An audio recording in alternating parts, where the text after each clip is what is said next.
Ma'am, अगर किसी परिवार में कैंसर की हिस्ट्री है तो उनको क्या करना चाहिए?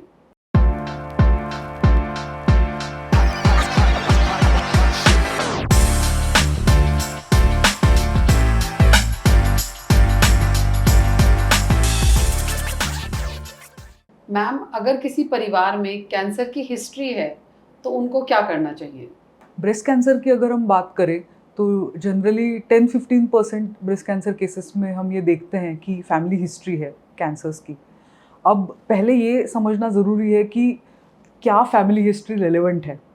जो हमारा मायके का परिवार होता है, हमारे माता पिता, दादा दादी, नाना नानी, माता पिता के भाई बहन, मामा मौसी, चाचा बुआ, उनके बच्चे, जो हमारे कजिन्स हैं, और हमारे सगे भाई बहन, हमारे बच्चे, ये सारा जो परिवार है, इनमें अगर कोई कैंसर पेशेंट्स है, और इसमें कई बार लोग सोचते हैं कि ब्रेस्ट कैंसर औरतों का कैंसर है तो हम सिर्फ ये मम्मी के साइड से ही आया होगा, तो ऐसा नहीं है। मेल्स को भी ब्रेस्ट कैंसर होता है और पिता के साइड से भी ब्रेस्ट कैंसर इनहेरिट हो सकता है। तो जो मैंने ये फैमिली मेम्बर्स गिनाए थे, उनके बारे में आपको पता होना चाहिए कि क्या इस फैमिली में कोई कैंसर के मरीज़ हैं, और हैं तो किस एज पे उन्हें कैंसर डिटेक्ट हुआ था, कौन से अवयव का कैंसर डिटेक्ट हुआ था। ये सारी चीज़ें बहुत मायने रखती हैं, बिकॉज अगर आपके परिवार में एक खादा कैंसर पेशेंट है तो ज़रूरी नहीं है कि आप जेनेटिक टेस्टिंग आपके लिए कंपलसरी है। सो ये सारी चीज़ें हमें देखनी चाहिए कि कितने फैमिली मेम्बर्स हैं, किस एज पे उनको कैंसर डिटेक्ट हुआ था, कौन सा कैंसर डिटेक्ट हुआ था, और उससे फिर ऑन्कोलॉजिस्ट ये तय करते हैं कि क्या ये सिग्निफिकेंट फैमिली हिस्ट्री है।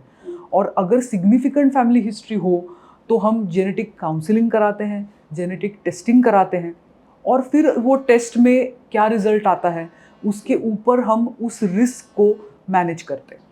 सो अगर मैं शॉर्ट में कहूँ, आपके परिवार में अगर कैंसर्स की हिस्ट्री है, सो आपको ऑन्कोलॉजिस्ट से प्रिवेंटिव ऑन्कोलॉजी कंसल्टेशन करना चाहिए, जिसमें वो आपकी इस फैमिली हिस्ट्री को एसेस करे, आपका रिस्क एसेस करे, और फिर वो रिस्क को मैनेज करे।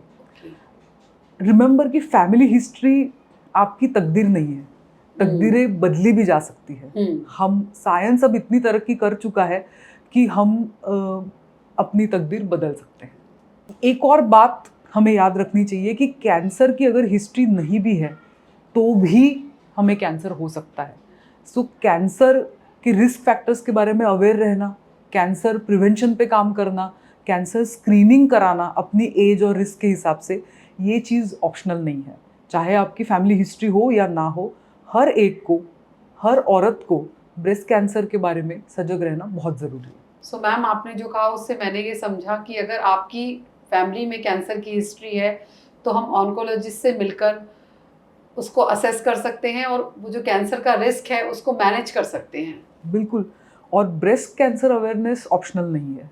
अगर आपकी फैमिली हिस्ट्री है या नहीं भी है, every woman has to become breast aware. अगर आप एक पेशेंट हैं, एक केयर गिवर हैं और एक सर्वाइवर हैं, या एक ऐसी महिला हैं जो ब्रेस्ट कैंसर के विषय में जानकारी चाहती हैं, तो ये सीरीज आपके लिए है। Stay tuned.